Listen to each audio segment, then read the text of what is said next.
Yes, my name is Manuel Rivas, and I'll stop there. First, what I want to mention is that a lot of the work that I'm presenting here has largely been led by Chris DeBover, who's the postdoc in the lab. So feel free to connect with him and make sure that he gives you more of the insight details as to how we move forward with some of the activities here. Okay, great. Genome-wide association studies have been very successful. I think from most of the talks here, you've learned a bit about GWAS and how it's been used to understand the genetic basis of human diseases. And you may notice that you may ask yourself, why is there an asterisk next to successful?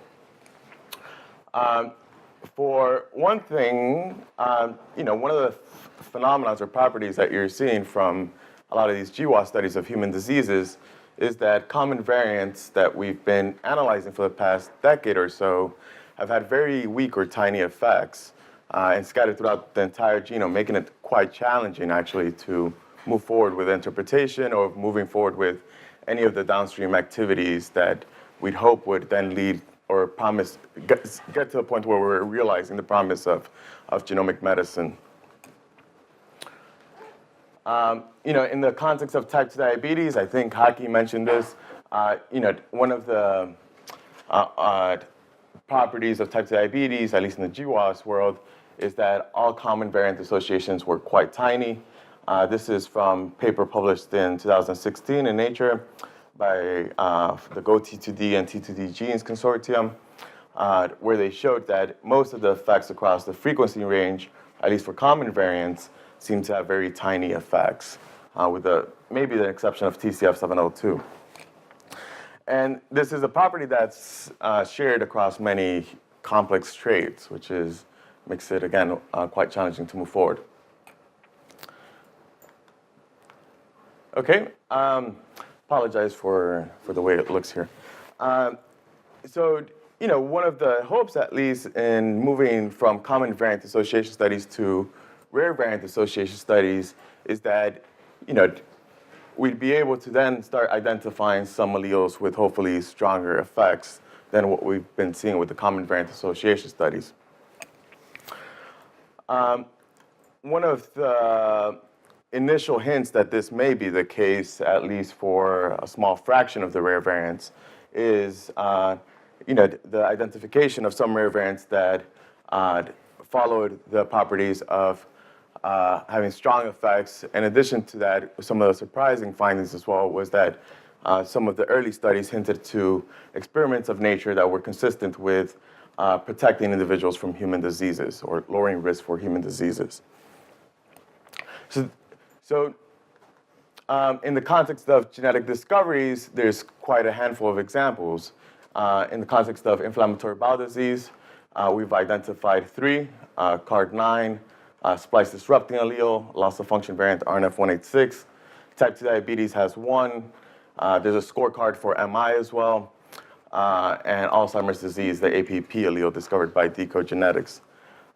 So this gets quite exciting in that, we do start seeing some evidence of a few examples of rare variants with strong effects, and actually some of them seem to have effects consistent with protection against human diseases. So now, as you start moving from common variant association studies to rare variant association studies, one of the properties that you realize is that, well, in order for us to really interpret what's going on with rare variants, we're going to need very large sample sizes. In the setting of those initial discovery studies, for SLC38, they had to go to many populations in order to finally be convinced themselves as researchers that there was enough evidence of this signal existing in the data set. One of those population biobank studies that has gotten to a scale of hundreds of thousands of individuals is the UK Biobank. Haki mentioned it and referred to it in her talk as well. It's one of those biobanks that's collected data from over 500,000 individuals. Started out of Oxford University. in terms of the data that they've collected and made available to any bona fide researcher in the world, they've gathered health records, at least hospital and patient record data, from about 500,000 individuals, web-based questionnaire on approximately 200,000 individuals, physical activity monitor on 100,000. All 500,000 samples have been genotyped with the Affymetrix Axiom Biobank array. And this quarter, we're expecting, I think a lot of us are excited for the baseline biochemistry data that will be available on 500,000 participants as well. And one of the new features or data collections that's coming out that's at a scale that is probably not been seen before is the imaging data on approximately 100,000 of the participants in the UK Biobank study. Okay, so now these data sets are quite massive, in terms of the magnitude of these data sets. We have, about 1 million individuals, approximately tens of thousands of measurements, and tens of millions of genetic variants that have been disseminated for researchers around the world. So the question is, how do you start making sense of this data, and what strategies can you move forward with this? This is quite an expensive data set to even load on a machine or even to do computations on. So, one of the, I think, paradigms that has been moved forward largely by Bogdan, actually, and August and other folks around the world, is start using summary level data to come up with inferences about questions that you're interested in. So this reduces the size of the problem or the size of the data quite a bit. We now have summary level data on approximately tens of millions of variants and on about tens of thousands of phenotypes. At the end of the day, the individual level measurements, although there is some interest and there are some very nice things that you can do with the individual level data, for the core activities of gene discovery, at least, it's not, there are many more things that you can do with the summary level data with a trade-off of exchanging some of the information for computation feasibility. Okay, so we've been thinking a bit about this problem in the lab, at least to prepare for the moment in time where you do have access not only to one biobank of data, but also to multiple biobanks of data. In Finland, they just announced the beginning of a population biobank initiative called FinGen, where they're going to genotype 500,000 individuals in the population, approximately 10% of the population, and they'll integrate health records and other measures as well from these, from the data resources that they're able to link together. China Kadoorie Biobank from Oxford University as well. The Millions Veterans Program that is run by the Department of Veteran Affairs, and the All of Us Precision Medicine Initiative. There are actually quite a few other biobanks that have been designed, but that haven't been at least publicly announced. So what we've been trying to do in the lab is prepare for that moment in time, for when we have access to these data sets, and to start building out methods that would be able to perform some level of inference on top of these data sets. If we had to store all the raw genotype and raw phenotype data, that would take a tremendous amount of resources. And the most expensive resource actually is the privacy issues that comes with having access to all these data sets. So just to then come back and credit Bogdan for pushing us to think a bit more about summary level data. And thank you so much for having me here. So with that, we've been developing the global biobank engine in the lab. Right now, it's at a browser stage level where it's just basically you can look at Manhattan plots, FWAS plots, very simple features that have been added to it. The method that I do want to focus on now in terms of thinking about looking at the summary level data in the context of rare variant associations and multiple phenotypes was one that we posted on bioRxiv. And so Chris led the charge on this study. It's a method that Matti Pirinen and I have been working on for quite some time. And the idea is basically, if you do have summary level data, are there strategies for prioritizing genes based on rare variant association signals that have effects consistent with some properties of signatures that we're interested in? So the question is, how can we detect associations for rare variants? The common approach in the rare variant associations literature, at least, is to aggregate rare variants by gene or other genomic unit. The question we had is, can we incorporate multiple genetically related phenotypes to improve power? And to that end, we focused on a Bayesian model comparison framework just for its ease of use and its ease of computations and easy, very quick computations that you can run a genome-wide scan in matters of seconds. And the idea is very simple. The idea is that we compare genetic effects for rare variants in a unit using the null model of no effects across all the phenotypes. If we have access to multiple studies, it's actually across all phenotypes and studies for all the rare variants, to an alternative model that captures some properties of correlation of genetic effects, scale, or location of genetic effects that we're interested in. MRP can be applied to different study designs. So if you do have access to summary level data from case control studies, multiple disease and shared controls or quantitative phenotypes, or even a mixture of case control and quantitative phenotypes, you can start bringing some of that summary level data together. So just to recap, Bayesian model comparison, what we do is to obtain a Bayes factor between our alternative model and the null model. So it's a very simple hypothesis testing-like framework, where the null model is simply, as I stated before, that the effects are equal to 0 across all genetic variants, all studies, and all phenotypes. I do want to raise the caveat that from common variant association studies, what we've learned is that this null actually is a pretty strong null, especially as you go to very large sample sizes. For rare variants, the reality is that to get to a point where that becomes a huge issue, that your null is exactly 0, you'll have to go to like tens of millions, if not hundreds of millions of samples. So the Bayes factor is obtained as a ratio of the marginal likelihoods of the data for the two models. Again, the data input becomes the effect size estimates across all variants, all phenotypes, and all studies. And then you have an estimated variance covariance matrix that Bogdan has highlighted throughout some of the review papers. One way to construct that matrix is by preparing LD matrices.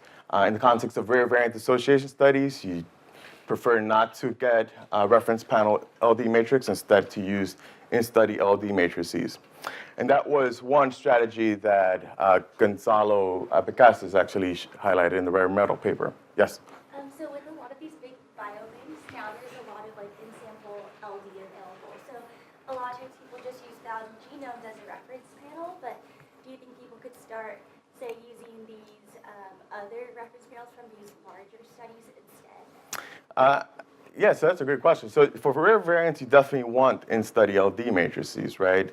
For common variants, I would imagine that these larger panels, as they start bringing in whole genome sequencing data together with even the imputation data, may improve it a bit. The imputation is, right now for UK Biobank, is based on the HRC panel, the Haplotype Reference Consortium panel.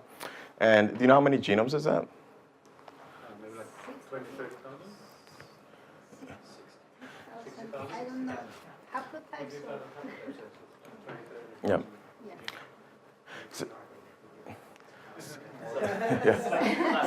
So it's some order of magnitude larger than 1,000 genomes. I don't know. Have they made the LD matrices available?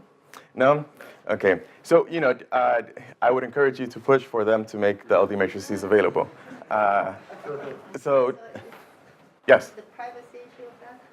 Great question. Yeah, so great question. So right, so what are the privacy issues that then come with sharing in-study LD matrices? And you can imagine, a very realistic scenario where even sharing in-study LD matrices for rare variants may be an issue. I think privacy-preserving computation of summary level data, I think we'll end up getting to a point where we have to think about that as well. Yeah. So are those, so is that data had a regression between your rare variants and some trait? That's right. That's right. You aggregate it already? No, it's per variant per trait. I see. Yeah. And you were at all, because these are rare variants and you don't have that many observations? Absolutely. So one of the considerations that you have to think about with rare variants as you start sharing some of these summary level data is, rare variants can behave very poorly in terms of, at least the analysis of rare variants can behave very poorly if you have several issues coming up that you probably didn't anticipate. One of those issues is the case of unbalanced case control designs, where you can start getting pretty unreliable uncertainty estimates, for example. So that's one property that we've seen as well, that if you take off-the-shelf methods like a standard logistic regression approach for estimating effect sizes and uncertainty estimates for a given variant, that uncertainty estimate could be quite unreliable. There are some bias correction methods. Even with those, there's some caveats. So I would say proceed with caution as you move to very, very, very rare variant land. So here the idea is you probably have enough counts to be able to come up with some effect size estimate and uncertainty estimate.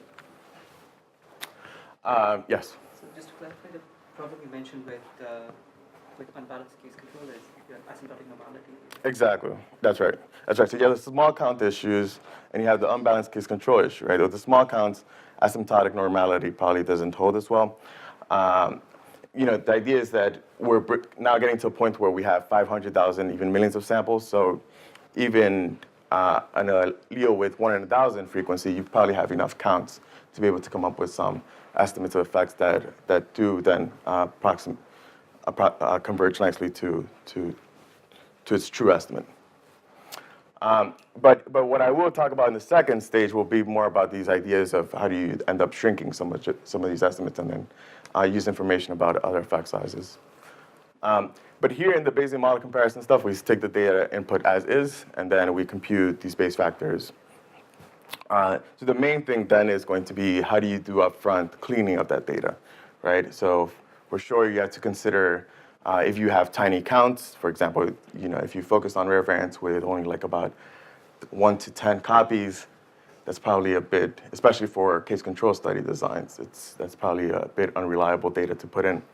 For quantitative traits, it's a bit more reliable. Okay, so in this framework, the idea is to build out the approach so that we consider data input coming from either single studies. So assume that you're interested in performing a rare variant aggregate analysis for summary level data input from a single study, but that wasn't performed where nobody ended up running these rare variant association tests, but you'd want to use some of the standard outputs that are run through GWAS as inputs for a rare variant analysis. 2 multiple studies. The idea is that now if you bring in summary level data from rare variants in a single study, how do you bring in data from multiple studies as well, across multiple phenotypes? And 3, how may you start incorporating some ideas of prior mean of genetic effects? For example, I'd like to prioritize some genes that have an effect somewhere that's consistent with protection to human diseases. Okay. So in terms of setting up an alternative model, the way you construct it is to build out a correlation matrix that we call U. The way we build that out is by a Kronecker product of 3 matrices. One of those matrices is R-var, which is the prior correlation of genetic effects across multiple variants. R-fen, which is prior correlation of genetic effects across phenotypes.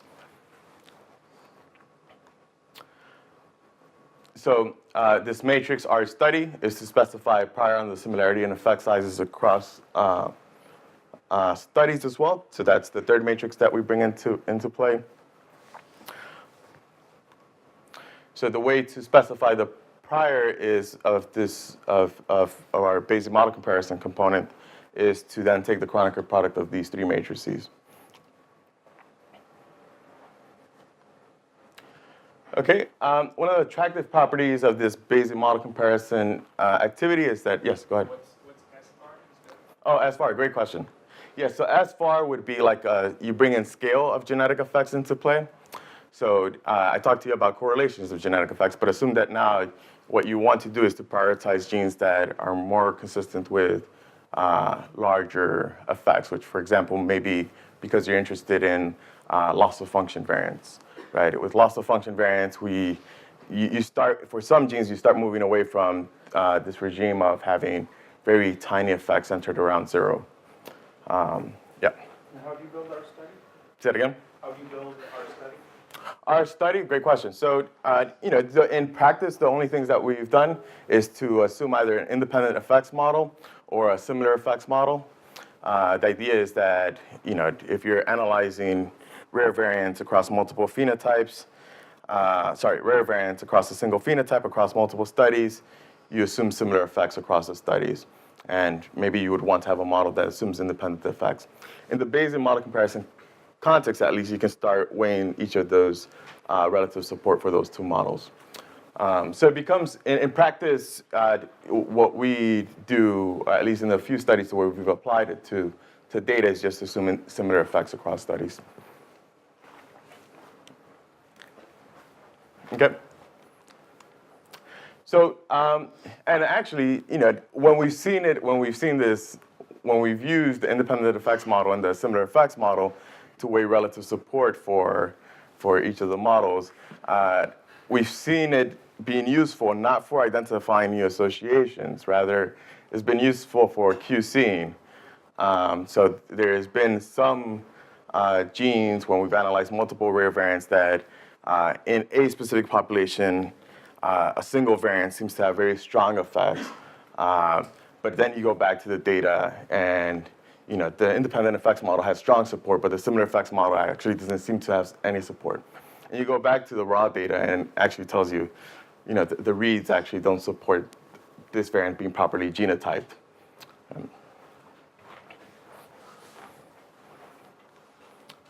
So in this context, it's quite straightforward to also bring in a prior about the mean of the genetic effects. For example, you may be interested in prioritizing genes that may have effects consistent with protection against disease. And for example, you may be interested in identifying genes that may have effects more consistent with loss of function, having protection against disease. That's where you can start bringing that in as well. So comparison to other methods, the independent effects model is highly correlated to SCAT. So, the C-alpha SCAT dispersion-like tests were designed to think about this property of just detecting for variants that may either be a mixture of genes that may have variants with effects that may be a mixture of null effects, risk-conferring effects, and protective effects, or if you think about it in the quantitative traits setting, increasing or decreasing effects. So this independent effects model, if you specify in the Bayesian context, at least it has high correlation in terms of ranking of the genes to SCAT. Similarly, the similar effects model, if you then put a prior that the correlation of genetic effects are close to 1 across multiple rare variants, it's very much like a collapsing burden test. Okay, so these methods have properties that are very similar to what's been published in the frequentist literature as well. So it's quite nice to see the connections between both the Bayesian and the frequentist worlds. So one of the cool properties that was shown by Gonzalo and Daijiang Liu in the rare metal paper was that you can use GWAS summary statistics to recover some of the signals that you may have from looking at the data from a raw data point of view. So here in this context as well, if you assume similar effects across multiple studies using summary statistics, you recover some of the statistics that you would get by jointly analyzing the data together without having this property of using the summary level data as the input. So you mean individual level? Exactly. Yep. So so it was a nice property that Gonzalo showed with the rare metal paper, that you can recover signals of SCAD and burden-like tests from summary level data that you would get from if you had access to individual level data. So just I guess just to show an ROC plot, in some settings, the multivariate analysis helps for discovery. Here, at least in the context of simulations, we see some settings where you do get some aid in interpretation of genetic effects across multiple phenotypes, multiple variants, when those variants exist, compared to single variant, single phenotype approach. In practice, we haven't seen that much of leverage, and at least in the common variant setting, it appears to be largely due to the issues of effects being quite tiny. But from Jiang's talk yesterday, you can see the types of additional inference that you can come up with by not worrying too much about discoveries that pass some level of thresholds. But nonetheless, at least in simulations, you do have the ability to show that in some settings, you may be able to prioritize genes in a better way using multiple phenotypes, multiple variants across multiple studies, compared to looking at single variant, single phenotype at a time. Similarly, for protective associations, if you bring in the idea of putting a prior on location of genetic effects, for example, I really want to prioritize genes that have effects consistent with protection against disease. Adding the prior can aid you in identifying, discovering those signals. So in the UK Biobank, we applied MRP to asthma and some of the related phenotypes. Here we have access to eosinophil counts, forced expiratory volume in 1 second, forced vital capacity, and an asthma phenotype that we defined. Using the joint model and the joint protective model, you prioritize some signals of associations, and here in the joint and the protective model, where you put a prior strongly for identifying protective effects, it prioritizes 2 genes that we may be interested in following up. So the question, yes? Do you find those using single variant? Absolutely. So IL-33, yes. CCR3, no. So if you look at the single variant association analysis for single phenotype association analysis, IL-33 you do see it, but CCR3 you don't. Yes. What are the frequencies of these variants? Great question. Say it again. And the effect size? The effect sizes, good question. So I don't think I have it in this plot, but it is in the preprint. So the frequency is somewhere between 1 in 10,000 and 1 in 100. Is that right? And 1 in 100. So there's multiple rare variants in IL-33 and CCR3 that are part of the genotype array. Yeah. How sensitive is it to the prior? Great question. So in a setting of rare variants, especially when you're prioritizing variants with strong effects, it is quite sensitive to the prior. As you bring in much more data, it becomes less sensitive to the prior.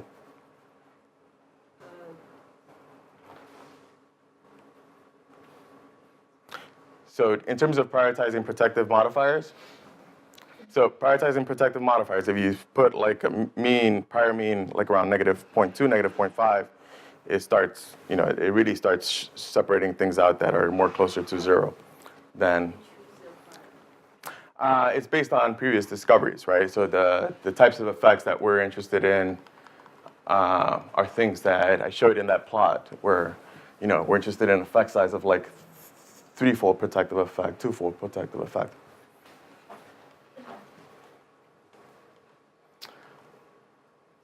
Oh, and here's to address the question.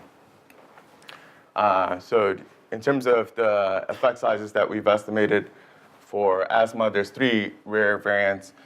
This one's for IL-33 at least seems to be the driving association. Yes? So, if you're specifying the prior beforehand, how is it to be able to detect protective variants that you don't have previous data on? Or can it do that? Great question. So for all these rare variants, we don't have any data on, right? What we've seen from the literature is evidence of some variants with protective effects, and what we want to identify are more rare variants or more genes that have effects consistent with those signals. Okay. Yeah. In the context of glaucoma, we brought in together intraocular pressure, corneal resistance factors, which are commonly measured for diagnosis of glaucoma.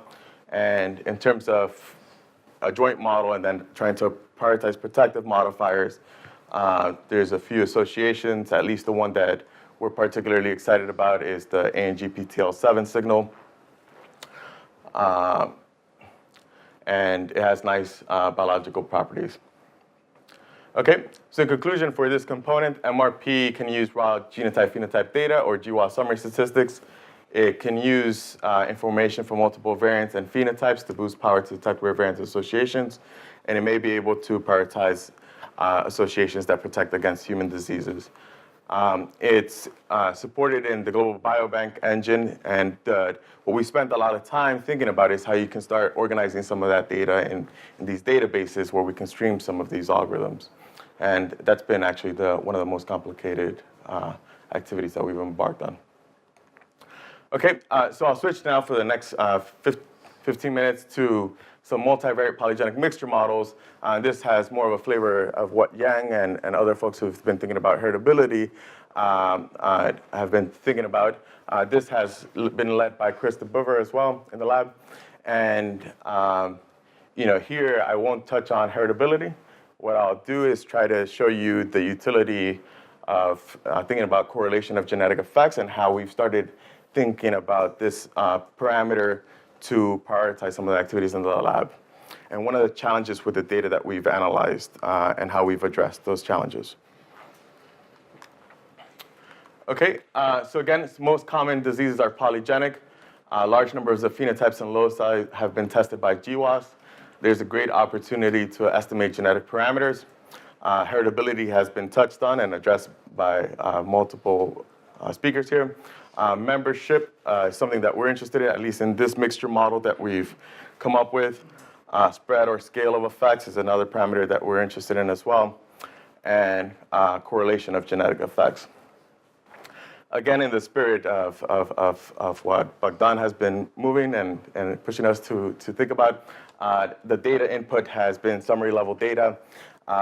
There's a lot of utility in thinking about that data as the data input. You start addressing different ways that you can start bringing in these genetic parameters for improving the way you analyze your data. So to give you a brief overview of the mixture model, the idea is quite simple. You have, again, a null component where your effect size estimates, the summary level data that you brought in, is drawn from some multivariate normal distribution with correlated errors.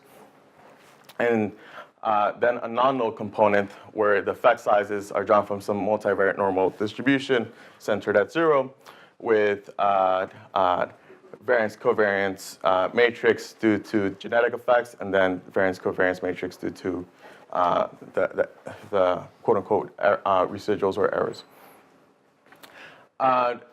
The parameters that we're interested in estimating, again, include correlation of genetic effects, which we refer to as omega, spread or scale of effects, pi, this mixture proportion. There's some latent variable, which is the membership of the variant to each of the components.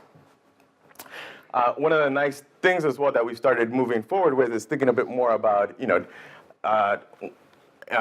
my PhD training, I spent a lot of time thinking about how to implement Gibbs samplers and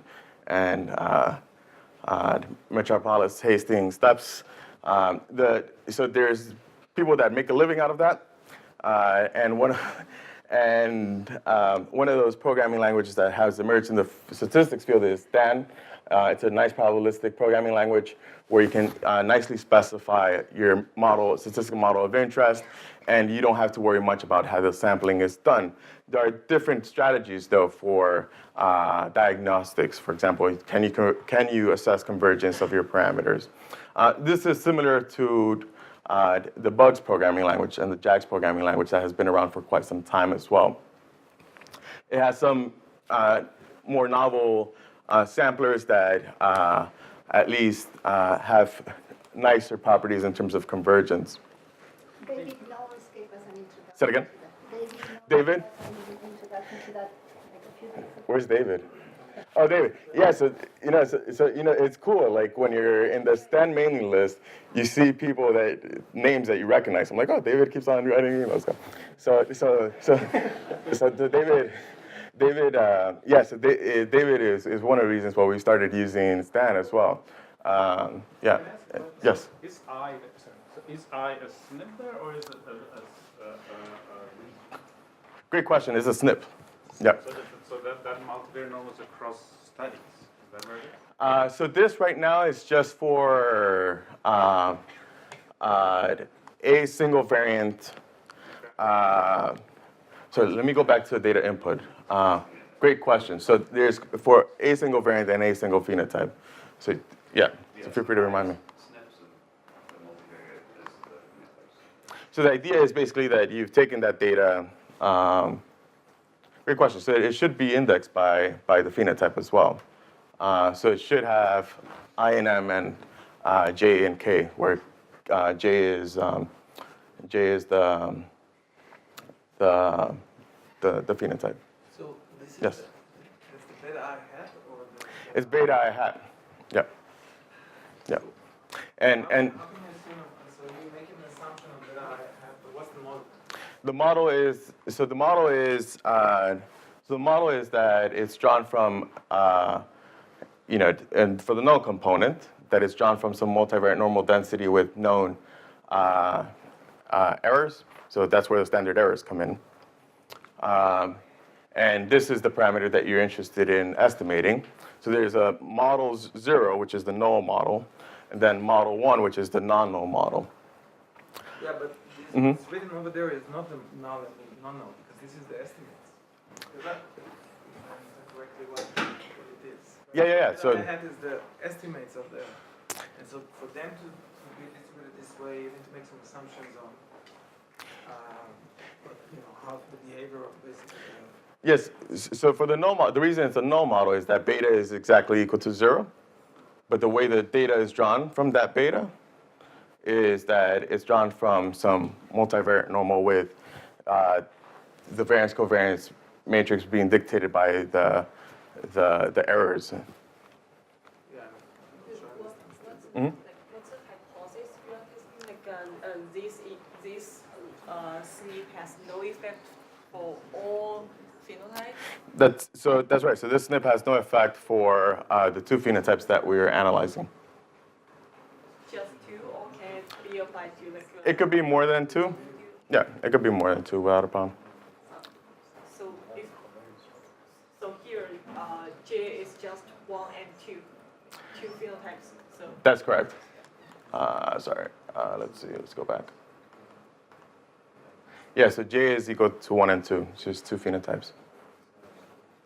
And I goes through M, where M is 300,000 variants.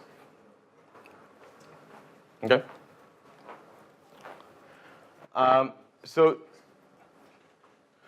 if you think about the effect size itself, like the true effect size, if I were to write it as a model without thinking about the data, it's basically beta is equal to 0 for the null model, and then beta is drawn from a multivariate normal density where the only parameter that is dictating how it's drawn from I is. guess what I'm asking is, Mhm. in your original model, you don't have any assumptions. Beta is a fixed effect, basically. That's so beta is a random effects as well. It's a random effect. Yeah. Okay, so then when you try to estimate it, there's no constraint on the beta. Beta can be anything, for instance, or Yeah, that's right. That's right. No constraint on the betas. And one more question. So where is pi entering into that model? Great question. So pi is basically, the proportion of variants that belong to this null component, and 1 minus pi is the proportion of variants that belong to this non-null component. So there's two mixtures.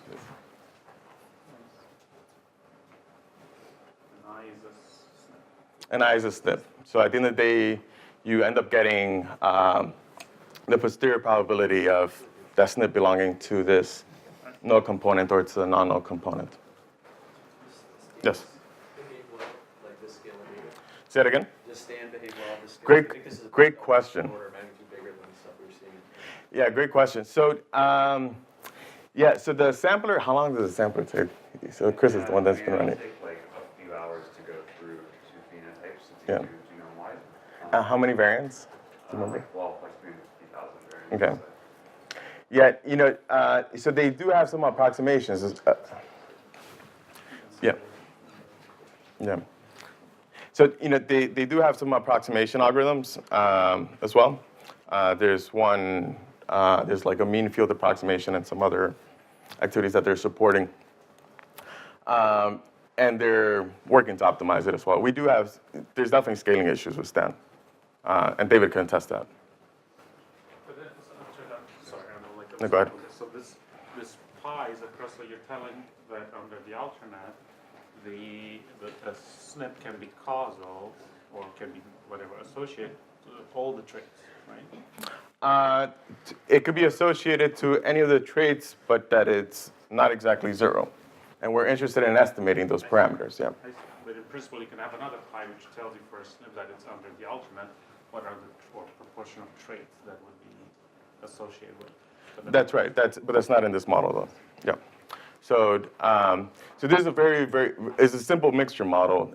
There's other ways to go about it as well. I think you can, one of the things that the folks who developed Stan at least have pushed against is thinking about this null component and thinking more about just the effects themselves, which is quite consistent with what Jiang has been thinking about in terms of, just using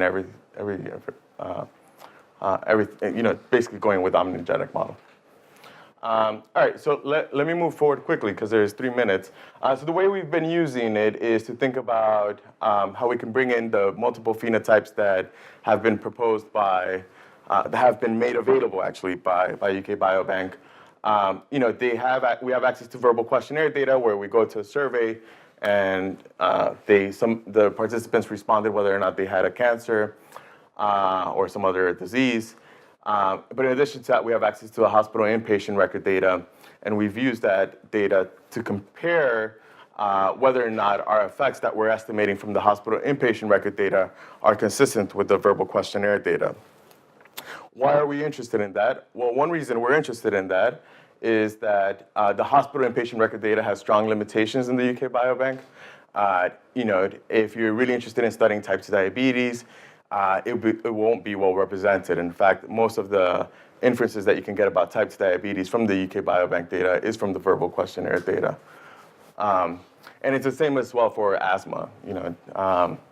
So if we look at standard GWAS for asthma using the hospital inpatient record data alone, there's quite a lot of signal that you miss out by not bringing in the verbal questionnaire data. So on the right-hand side is what the Manhattan plot that you would get by looking at the verbal questionnaire data. So what we started to do is to estimate genetic correlation, these parameter correlation of genetic effects across these two phenotyping activities. And one of the things that you see is by bringing in the verbal questionnaire data and comparing it to hospital inpatient record data, for a lot of traits, we have pretty consistent correlation of genetic effects, so close to 0, which is encouraging. But then you have other traits like migraine where it doesn't seem as clear, actually. Okay. The other phenotyping activity that they moved forward with, which actually was highlighted nicely by Joe Pickrell in terms of thinking about recovering the genetics of a disease or genetics of a particular trait, is family history. And there you can see that at least when you compare family history to diagnosis, you have pretty good correlation of genetic effects across both GWASs, which is quite nice in terms of thinking about, well, actually family history is a very valuable way to recover the genetics of a particular disease. And sometimes you may not have access to information about the diagnosis of a particular disease. Due to, for example, it being a very late onset disease, Alzheimer's disease being one of those examples, where if you took Alzheimer's disease diagnosis from UK Biobank, you would have very limited potential for understanding genetics of Alzheimer's disease with that phenotyping strategy. And to finish off, one way we're also thinking about this is in terms of bringing in from one biobank to the next. Here we've had access to summary level data from 2 biobanks. One, they classify coronary artery disease as a phenotype, and in the other biobank, they've classified it as heart attack or myocardial infarction. One of the nice things that you see is that there's strong correlation of genetic effects for coronary artery disease and heart attack, myocardial infarction in the 2 biobanks. Peripheral artery disease in one biobank, they call it peripheral arterial disease, and the other biobank, they call it peripheral vascular disease. And you can use the genetics to guide how you bring in some of that data together. So with that, I just finish off and just thank everybody in the lab for contributing to these activities. And if you're interested in some of the research work that we're doing here and thinking about how we can build out models to think not only about the genetics of a disease in a biobank, but across multiple biobanks, please contact me. Thank you.